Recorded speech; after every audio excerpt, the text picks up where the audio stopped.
जंतर मंतर में जो विरोध प्रदर्शन चल रहा था, उसके बाद 15 साल की एक लड़की रुचिका सिंह के बारे में पूरे देश में चर्चा चल रही है। आपके घर में भी, आपके परिवार में भी रुचिका सिंह की बात, उसकी चर्चा जरूर चली होगी। और रुचिका सिंह और उस जैसे तमाम लोगों के बारे में ये चर्चाएं उनके किसी टैलेंट के बारे में नहीं है, उनके किसी नए स्किल के बारे में नहीं है, उनके शानदार नंबर आए हैं जो परीक्षा में, उसके बारे में नहीं है। ये चर्चा है उनकी अश्लील भाषा के बारे में। लोग हैरान हैं कि सिर्फ 15 साल की एक लड़की इतनी अश्लील भद्दी गालियां कैसे दे सकती है। और लोग ये पूछ रहे हैं, उनके मन में ये सवाल है कि इतनी कम उम्र में ऐसी लड़कियों को इतनी गालियां और अश्लील भाषा किसने सिखाई।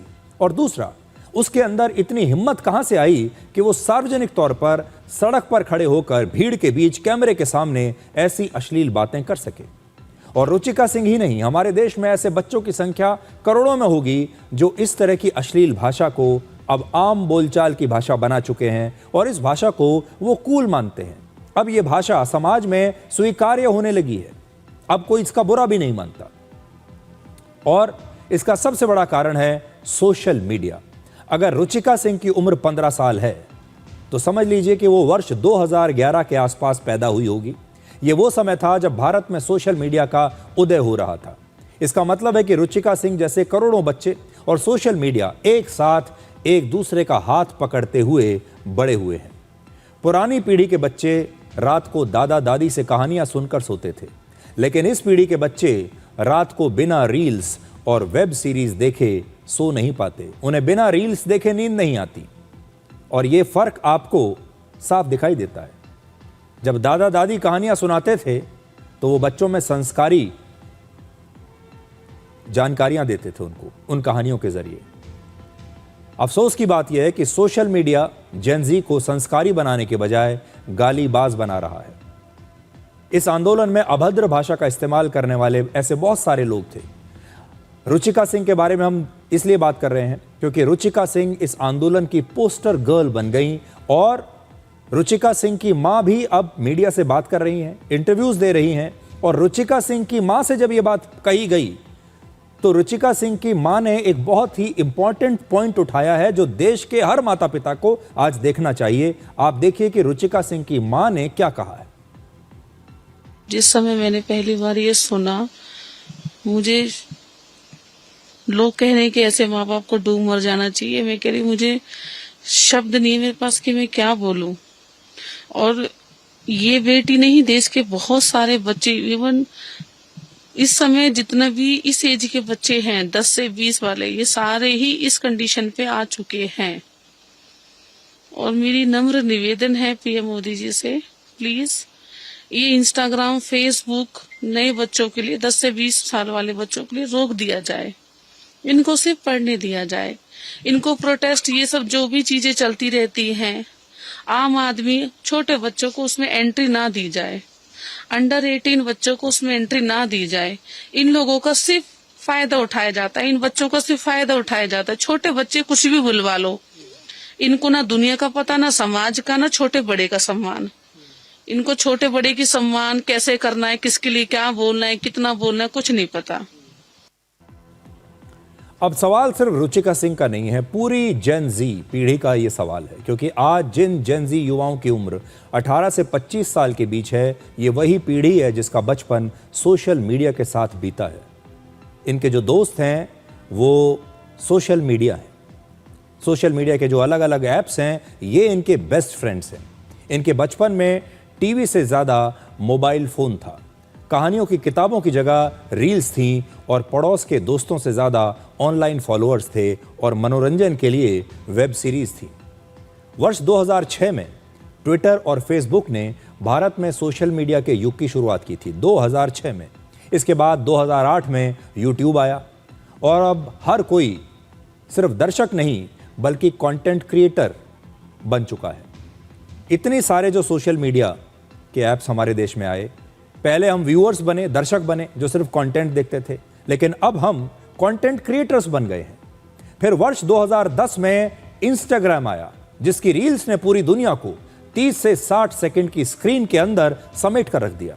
और यही वजह है कि सोशल मीडिया जेन ज़ी के लिए सिर्फ एक ऐप नहीं, बल्कि उनकी सोच, उनकी पहचान और उनके व्यवहार का एक बहुत बड़ा हिस्सा बन चुका है। और ऐसा लगता है कि इस डिजिटल माहौल ने जेन ज़ी की भाषा और व्यवहार को भी बदल दिया है। उदाहरण के लिए, गालियां लोग पहले भी देते थे। बहुत सारे लोग आज ये पूछते हैं कि पुरानी पीढ़ी के लोग क्या गालियां नहीं देते थे? बिल्कुल देते थे। गालियां लोग पहले भी देते थे। गालियां हमारे समाज का पहले भी हिस्सा रही हैं। अपमानजनक बातें पहले भी होती थी, अभद्र बातें, मर्यादा को तोड़ना पहले भी होता था। लेकिन आम तौर पर ये जो गालियां हुआ करती थी, ये जो अभद्र भाषा हुआ करती थी, ये जो अश्लीलता हुआ करती थी, ये सिर्फ निजी बातचीत का हिस्सा होती थी। चार दोस्तों के बीच इस प्रकार की बातें होती थी, या फिर झगड़ा किसी से हो जाए तो गुस्से के क्षणों में ऐसी बातें निकल जाया करती थी। पर ज्यादातर अगर आप देखें तो जब आपके कुछ बहुत ही पर्सनल दोस्त एक कमरे में बैठे हैं तो ये बातें एक कमरे के अंदर चार दीवारी के बीच में होती थी। समाज में नहीं होती थी, माता पिता के साथ नहीं होती थी, ड्राइंग रूम में नहीं होती थी, सड़क पर खड़े होकर चिल्लाकर नहीं होती थी। लेकिन सार्वजनिक मंच पर पब्लिकली अश्लील और अभद्र भाषा का इस्तेमाल पहले ना के बराबर था और समाज तब उसे बिल्कुल स्वीकार नहीं करता था। अगर कोई व्यक्ति ऐसी भाषा में बात करता था तो लोग उसे समाज की दृष्टि से बहुत ही असामाजिक बात मानते थे। लेकिन आज सोशल मीडिया पर जितनी अश्लील भाषा होगी उतने ही ज़्यादा व्यूज़ मिलेंगे, लाइक्स मिलेंगे और उतनी ही ज़्यादा आपको रीच मिलेगी। यानी सोशल मीडिया का जो एल्गोरिदम है ये शालीनता को नहीं बल्कि गालीबाजों को इनाम देता है। ये शालीन लोगों को हीरो नहीं बनाता, गालीबाजों को हीरो बनाता है। और बिना काम किए, बिना परिश्रम किए, बिना किसी स्किल के, बिना किसी टैलेंट के, बिना कोई परिश्रम किए हर व्यक्ति, हर बच्चा आज हीरो बनना चाहता है। ये उसका सबसे आसान तरीका है। जब कोई बच्चा 10 या 12 साल की उम्र से ऐसी अभद्र भाषा हर रोज दिन रात सुनता है तो ये उसके लिए एक सामान्य भाषा बन जाती है। सवाल यह है कि अलग अलग राज्यों और शहरों से आए, अलग अलग परिवारों से आए कुछ युवाओं की एक जैसी अश्लील भाषा और एक जैसा अंदाज अब हमें क्यों दिखाई देता है? क्या यह सिर्फ संयोग है या फिर इसकी वजह सोशल मीडिया है? ये सारे जो बच्चे हैं ये अलग अलग वर्गों से आते हैं, अलग जातियों से आते हैं, अलग धर्म से आते हैं। कोई अमीर है, कोई गरीब है, कोई मिडिल क्लास है, कोई कहीं रहता है, कोई कहीं रहता है। इनके बीच में ऐसा कोई जुड़ाव नहीं है कि ये खास वर्ग के हैं, खास जाति के हैं। इनकी एक ही जाति है और वो है सोशल मीडिया। बड़ी बात यह है कि प्रधानमंत्री मोदी ने रुचिका सिंह को माफ कर दिया, पुलिस ने भी माफ कर दिया और अब अदालत में भी इनके खिलाफ केस नहीं चलेगा। लेकिन क्या हमारा समाज ऐसे गालीबाजों को अब भी माफ करेगा?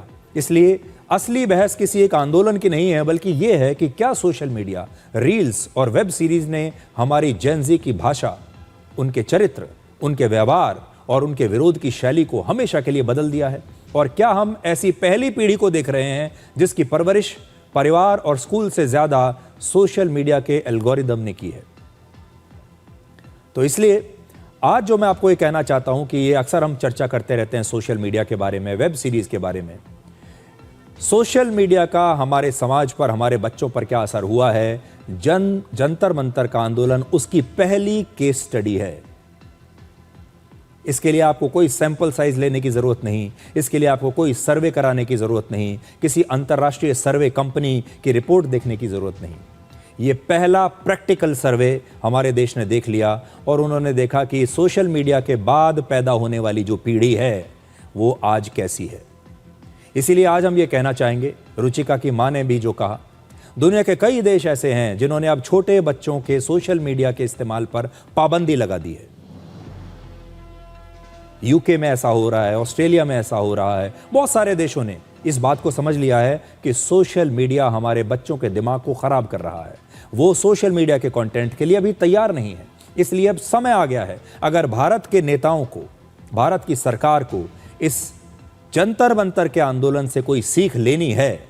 ठीक है, शिक्षा मंत्री का इस्तीफा हो गया, ठीक है, परीक्षा की जो प्रक्रिया है उसे ठीक किया जाएगा, अब क्वेश्चन पेपर लीक नहीं होंगे, बहुत सारे सुधार किए जाएंगे। लेकिन ये जो सुधार है ये सबसे इंपॉर्टेंट है और वो सुधार ये है कि अब हमें अपने देश में भी छोटे बच्चों के सोशल मीडिया के इस्तेमाल पर रोक लगा देनी चाहिए। हमें यह तय करना होगा कि 16 साल, 17 साल या 18 साल, जो भी उम्र भी हम तय करें, उससे नीचे के लोगों को, बच्चों को सोशल मीडिया देखने की इजाज़त अब नहीं मिलनी चाहिए। दूसरी बात जो रुचिका की मां ने उठाई वो ये कि जो राजनीतिक आंदोलन होते हैं, ऐसे आंदोलनों में नाबालिग बच्चों की एंट्री पर पाबंदी होनी चाहिए।